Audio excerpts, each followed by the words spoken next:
بسم الله الرحمن الرحيم الحمد لله رب العالمين والصلاة والسلام على سيدنا محمد وأهل بيته الطيبين الطاهرين اللهم صل على محمد وآل محمد وعجل فرجه. This week we're going to discuss the principle of the accountability. Accountability means you would be held accountable for the summary knowledge. What is the summary knowledge? You will be held accountable if you have a summary knowledge about one of the wajibat, one of the obligations in religion. Not detailed knowledge. Summary knowledge versus detailed. This is detailed knowledge here, and this is summary knowledge. What's the difference between them? The difference between them is that in the detailed knowledge, there is no room for doubt. There is no room for doubt, meaning that you have the knowledge, let's say that your dress, the dress is najis. Something happened to it. You were wearing it somewhere, so there were some drops that splashed on your dress. It could be urine, it could be blood, it could be other things that are not clean, najis. So you know this dress, and you know you were somewhere, let's say in the bathroom, somewhere else, and there were some drops of some unclean substance that hit your dress. So this is detailed knowledge. This is detailed knowledge. And so in this case you have to avoid it. Or you know that this bottle, Assalamu alaikum wa rahmatullah, this bottle, God forbid, is stolen. Somebody stole this from the supermarket, did not pay for it, okay, and he's bringing it to you. He says, tafadhal. So you know this is a detailed knowledge. This is called detailed knowledge. Detailed knowledge is called al-ilm al-tafsili. So when we have detailed knowledge, when we have detailed knowledge, it reaches the stage of what? The level of what? Do you remember the term? The usuli term? The professional term? When we say, when you have something that very crystal clear for you, you have no doubt about it. What do we call it? Certitude? Ahsant. We call it al-qat'. Al-qat' is certitude or certainty. Now, al-qat' by itself is authoritative. What does authoritative mean? It's wajib. Exactly. Wajib, it does not mean who tells the qat' is wajib. Certainty it becomes authoritative. Who? Aql. The aql. You don't need the shara to tell you that certitude, you have to follow your certitude, whether it is to do something or not to do. Okay? Whether it is halal or haram, whether it is wajib or haram, when you reach the state of certitude, certainty, qat', then reason tells you you have to follow it. You don't wait for the second order from the shara, from the lawgiver to tell you do that. Okay? So when the knowledge is tafsili in detail, the first type of knowledge, then you have to avoid. For instance, something is haram. Okay? Something is haram. You cannot drink something that does not belong to you. And you know you have not paid for this. When you have not paid for it, it becomes what? Stolen. Usurp, ghasb. And ghasb, you cannot eat or drink unless you pay. Now, sometimes you pay later, that's a different story.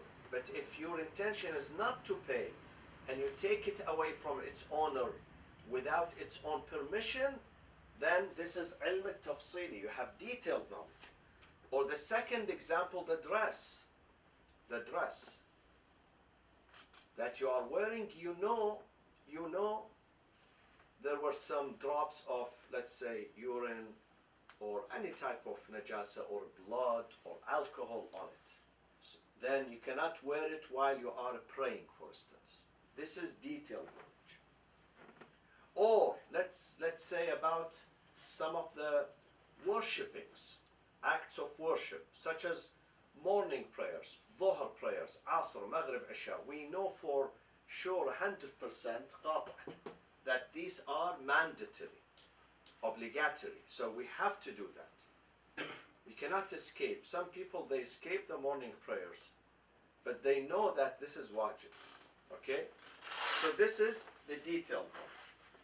We come to the summary knowledge. What is the summary knowledge? Summary knowledge consists of two parts.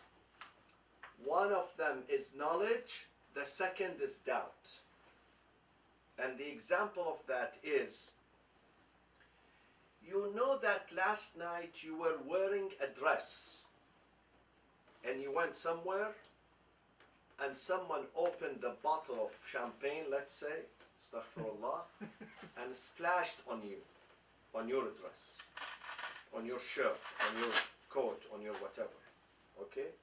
Or you went to the bathroom, you were wearing a pant, and there were some drops of urine, for instance. You came home, you put it somewhere, it got mixed with another pant, with another shirt, with another coat. In the morning you came to wear them, you don't know whether this was the pant or that one.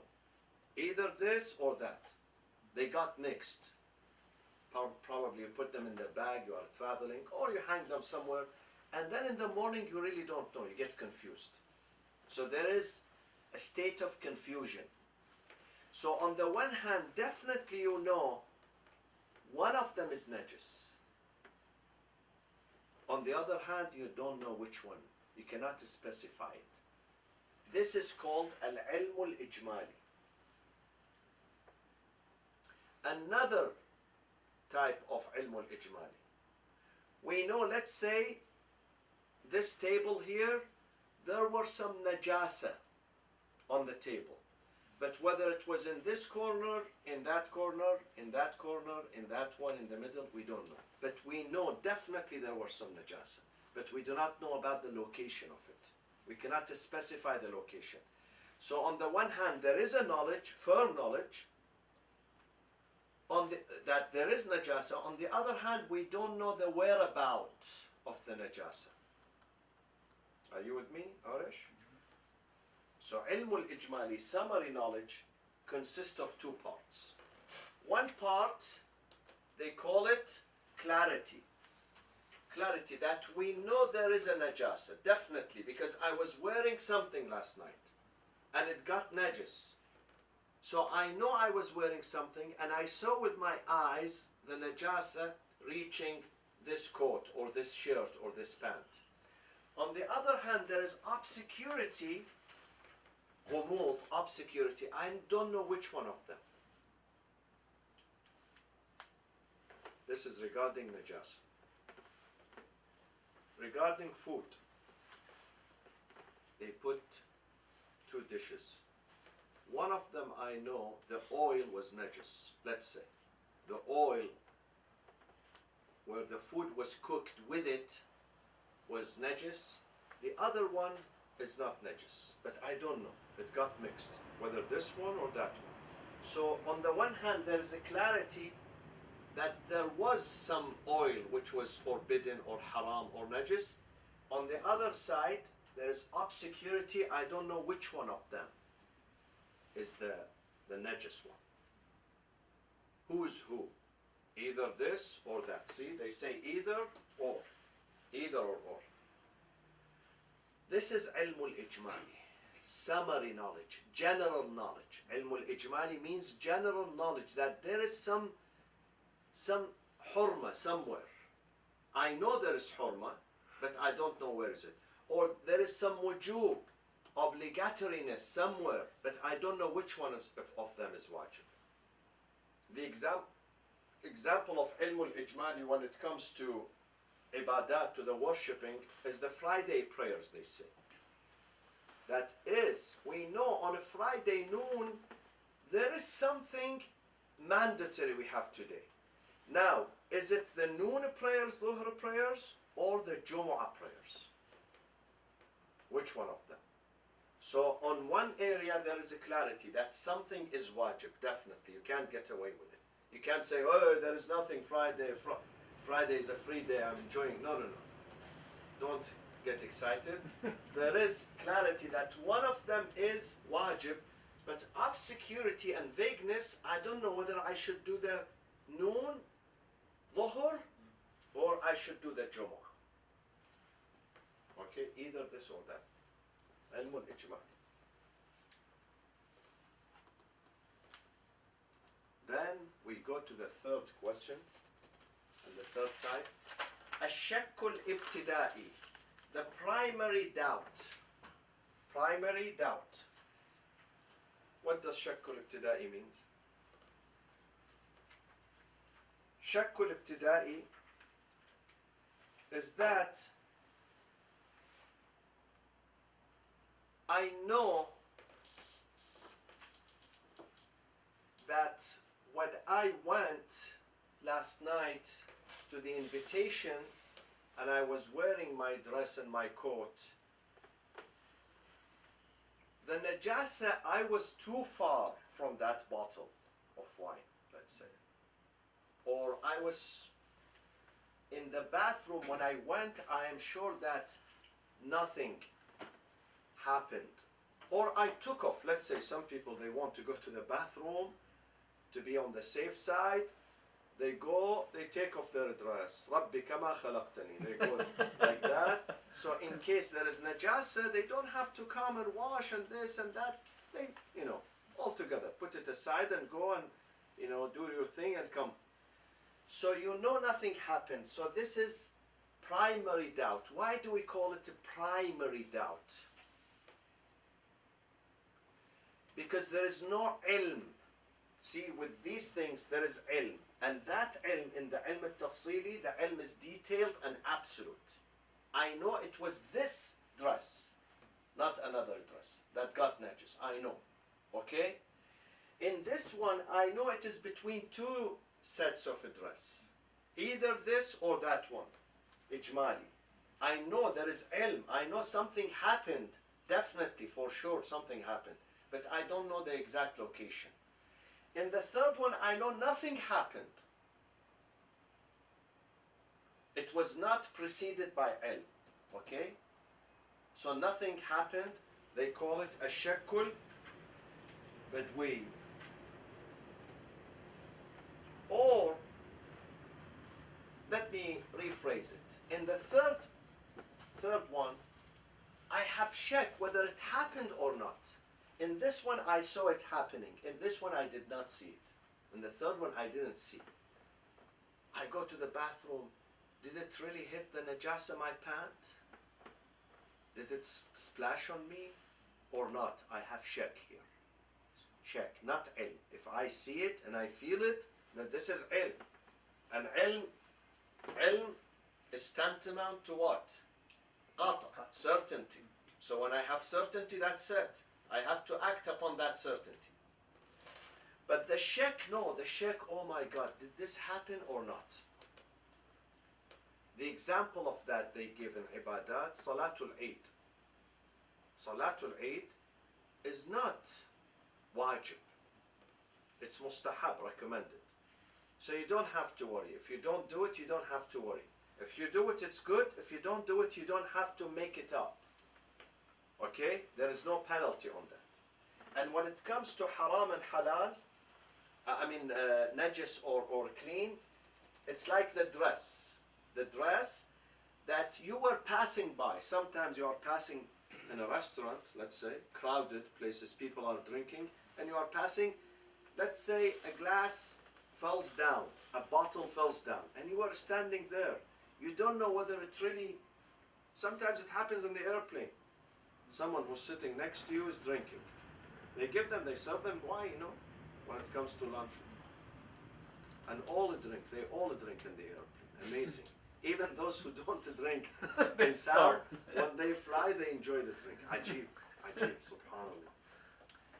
However, and let's say the bottle, let's say, fell down. So you don't know whether did it hit your dress or not. You have shak about that. If you see it, then ilm. But if you don't know, something in your heart, did it happen, didn't happen, then this is shak. So what do we do to these situations? What is the answer? The answer for this one and that one, it's very clear. The argument is about this one in the middle, and this is what we are studying now tonight. This one, when you have ilm al-tafsili in details, so it's an absolute knowledge. You know, for sure you know. And therefore it reaches the stage of qat', and when you reach qat' becomes authoritative, hujjah, meaning you have to act upon that. Okay?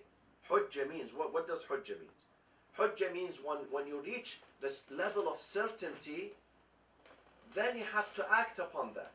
Aql tells you, now you know what is halal, what is haram, what is wajib, what is forbidden, then you must act upon that. Okay? So in this case number one, the answer is obvious. Case number one. And as I said, in the ibadat, like the morning prayers, there is no debate about morning prayers being mandatory. And even if you miss it, you have to make it up. Okay, there is no escape.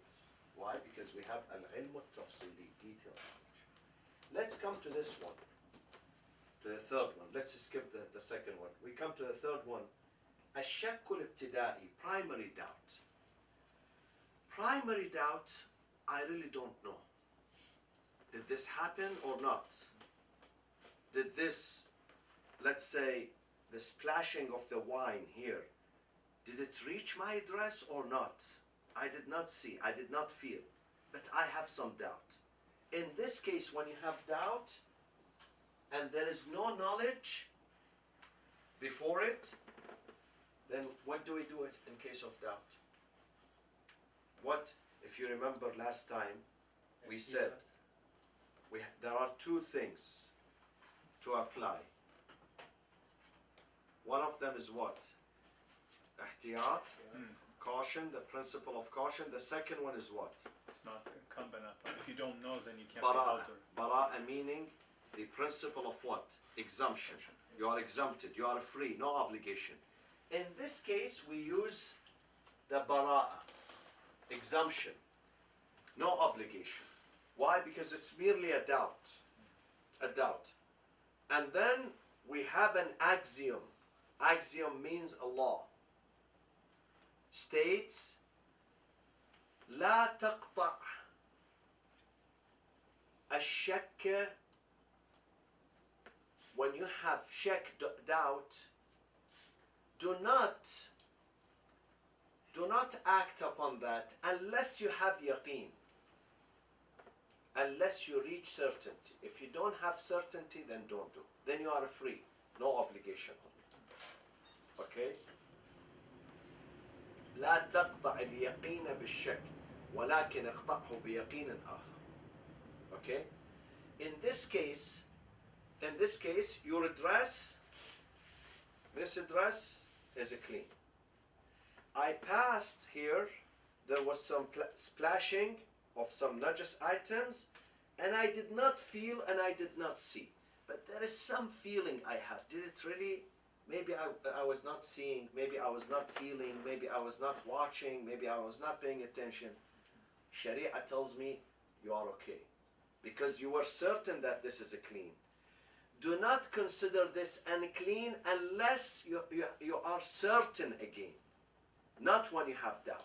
So this would remain, in the eyes of Sharia, this would remain clean until with another certainty I know that it becomes najis. Not with doubt. I don't consider the doubt. Are you with me? Same thing with wudu. You do wudu at home, you come, you go to pray, you feel that your wudu has been invalidated. Just feeling doubt. Don't care about the doubt. Say I have the wudu because I know I did wudu, I am certain, and I don't know 100% that my wudu is invalidated. So I keep my wudu. I consider myself that I have wudu. Okay? So with this one, what do we use? Which principle we use? Assumption? Exactly. Asalatul bara'a. With this one. Asalat al-bara'a, which is the principle of exemption and a freedom of obligation. You don't have obligation.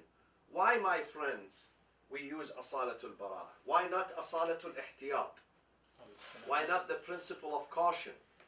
Huh? I was going to ask that question. Exactly. Why? But it will make the life very difficult, keeping shak again and again. Yeah, because you every day you go through some doubts. Oh, why? Did I break this? Did I break that? Did I?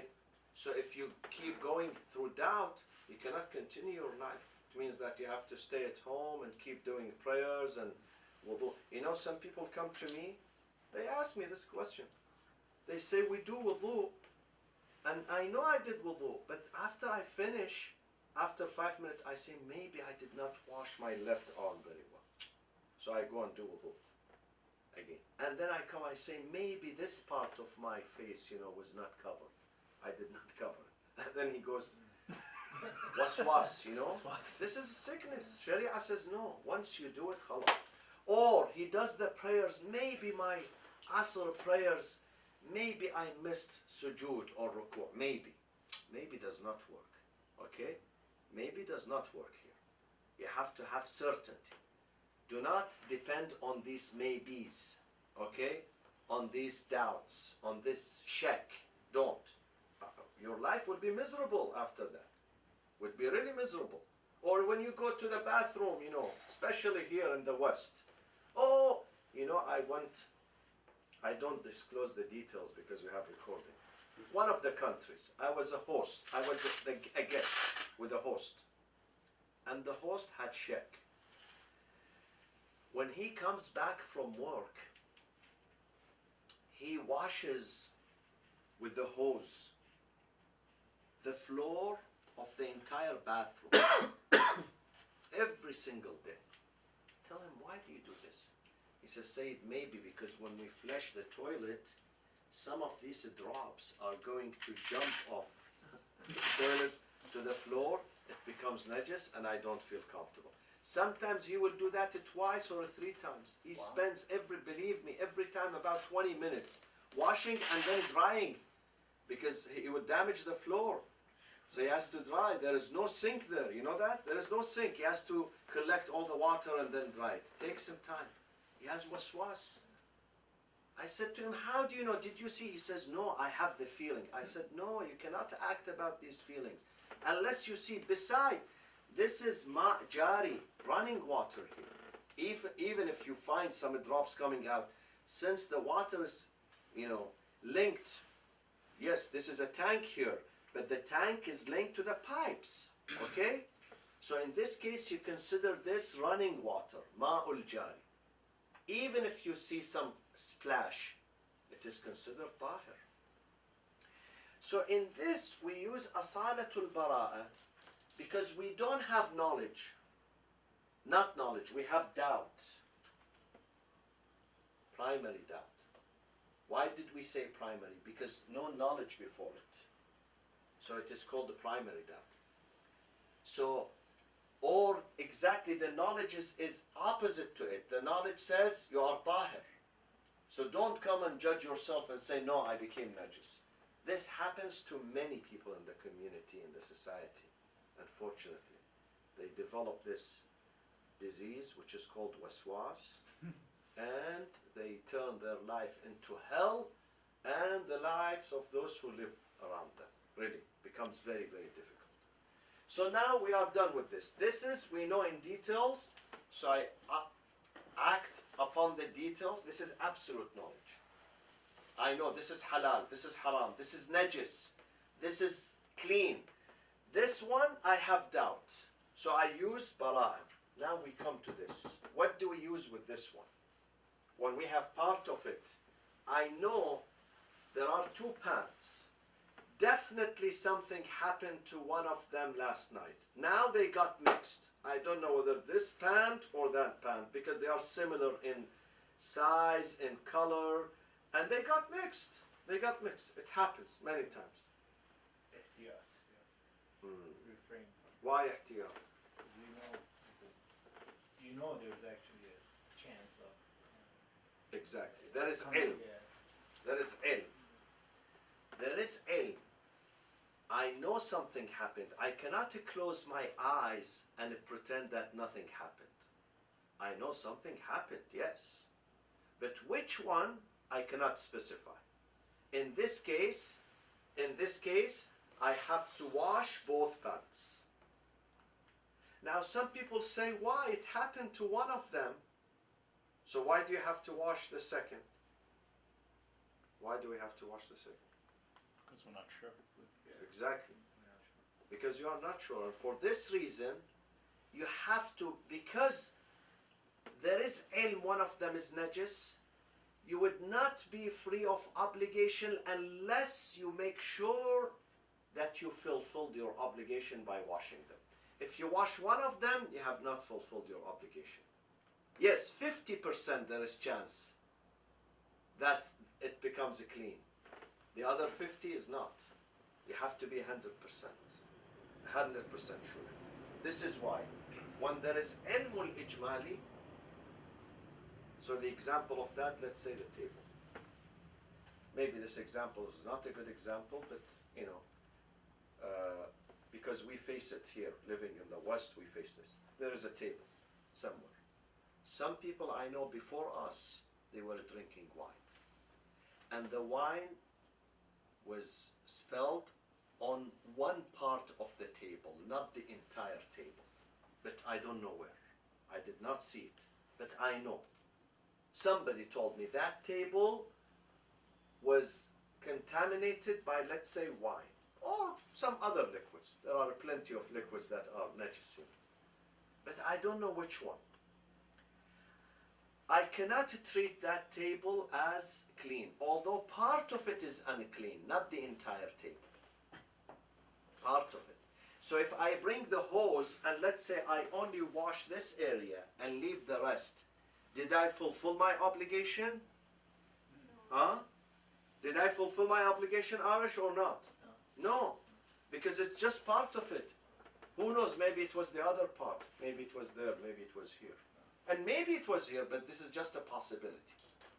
So to fulfill my obligation and free myself from all obligations and to have a peace of mind, this is ilmul ijmali, not sometimes tafsili. I know it was only here. I know, I saw it. Somebody told me it is the left hand side, let's say, of the table. He located that. So I know tafsili. Or they put a mark around it. I see this in the haram, you know, in the shrines, in Mecca, Medina, in Najaf, Karbala. Sometimes they bring kids, there is najasa, they urinate. So immediately they call the crew, they come, they surround the area and they say it's here. They bring the hose and they start cleaning. They know it is confined in this area. Confined, okay, this area. But, so you can clean it. When it is confined, it is tafsili. But when it is not confined, ijmali, summary knowledge. So in this case, to clear my conscience and to fulfill my obligation, I have to wash the entire table. This is ihtiyat. I am implementing the principle of what? Because I cannot do bara'ah. I cannot say, no, who knows? I know there was, but maybe not necessarily here, you know, in this spot. Maybe this, no. I can't do this because I know I cannot cheat on myself. I know there was najasa somewhere on this table. They say, why washing the entire table when we know it was only one part of it? So the rebuttal of that, I remember this rebuttal by my professor almost 30 years ago, even more. He used to say, if there are 10 bottles of water here, 10, lining together next to each other, someone says 9 of them are safe, 1 of them is not safe, there is some poison in it. Would you go, would you dare to go, I'm thirsty, let me just grab, because there is possibility 1 in 10. Would you do this? Uqala, people with reason, they don't do. They say no, because it could be this one. Why taking the risk? Even if I'm thirsty, I should go somewhere else. There is a poison, this is dangerous. So the same thing, we have to treat halal and haram with the same strength and same values. I know somewhere is najis, so I should avoid this, and I apply here the principle of ihtiyat. Ihtiyat. Asalatul ihtiyat, or the caution. Asalatul ihtiyat. Now, the example of this in Sharia, in the ibadat, what was the example of this? Ilm al-tafsili. Which example we gave? Detailed now? Huh? Detailed now? The prayers. Morning prayers. Exactly. Morning prayers, dhuhr prayers, asr. The fasting of the month of Ramadan. Okay? What example we gave about this one? Ilm al-ijmali. I know something is mandatory, but which one? I don't know. Friday prayer and Friday. Whether dhuhr or Friday. So in this case we have to apply what? Which principle? Yeah. Meaning what? We have to do what in the case of Friday prayer? prayer. I know. Oh. Friday plus Zuhr. plus dhuhr. However, now the ulama, many of them, they say this used to be in the past when a regime is corrupt and you are dominated by a regime that is tyrant and corrupt. Now we have some freedom. Now the khatib, why they said replace Jumu'ah with dhuhr, don't do Jumu'ah, why? Because you have to speak your mind. The speaker in the Jumu'ah has to speak about the condition of the people. Should not fear the government. In the past they feared the government. They could not speak their mind, so they abolished the Jumu'ah. Okay? But now you can speak your mind. So Jumu'ah becomes wajib. If there is a masjid, an imam, a certain number, they do Jumu'ah, then you do Jumu'ah. You don't have to do dhuhr after that. Okay? You don't have. However, some people after Jumu'ah, they have more energy, alhamdulillah. So they want to do dhuhr, it's okay. But you don't have to. You don't have to. Okay? So this is the example of ilm al-ijmali regarding the prayers. And we come, which example we gave regarding primary doubt? Ash-shakk al-badawi, or sadij. Sometimes they call it simple doubt. Which one? Which prayers? Salatul Eid. Because Salatul Eid we know. Nobody said Salatul Eid is wajib. No scholar, no imam so far said that it is mandatory.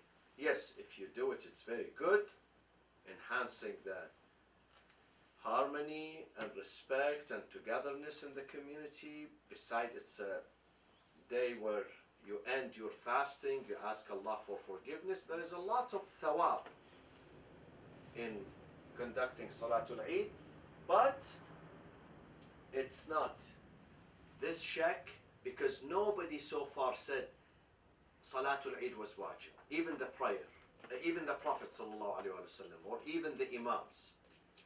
Salatul Jumu'ah, yes, a degree above this. إذا نودي للصلاة من يوم الجمعة فاسعوا إلى ذكر الله وذروا به. But this one, Salatul Eid, no.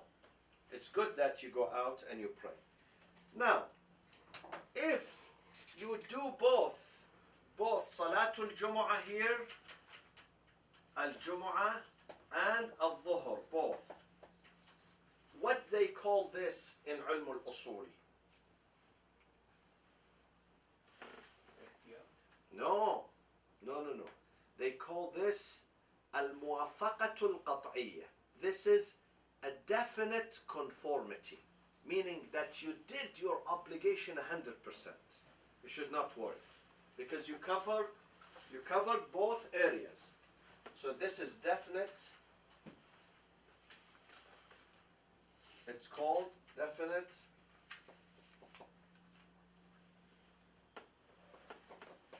conformity.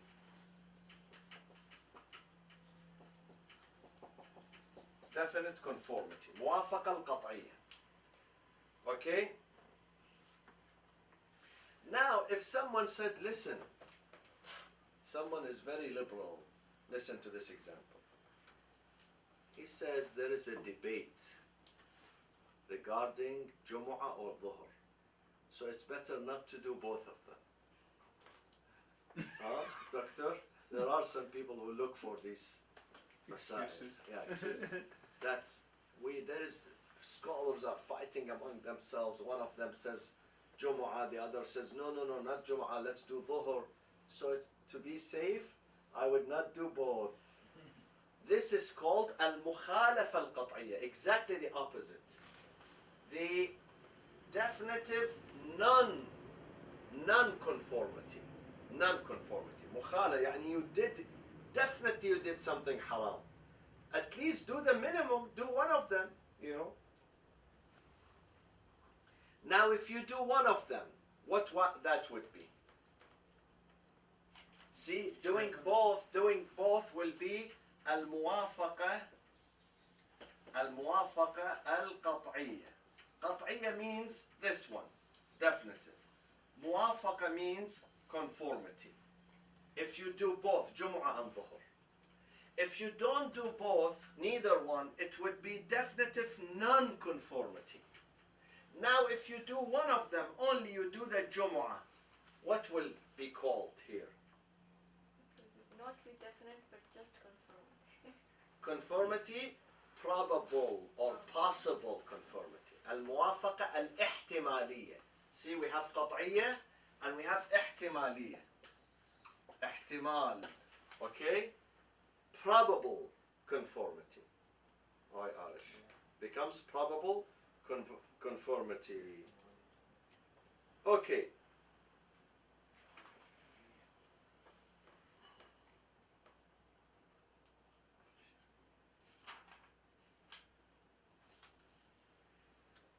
Okay? So this is what we do when it comes to al-ilmul ijmali.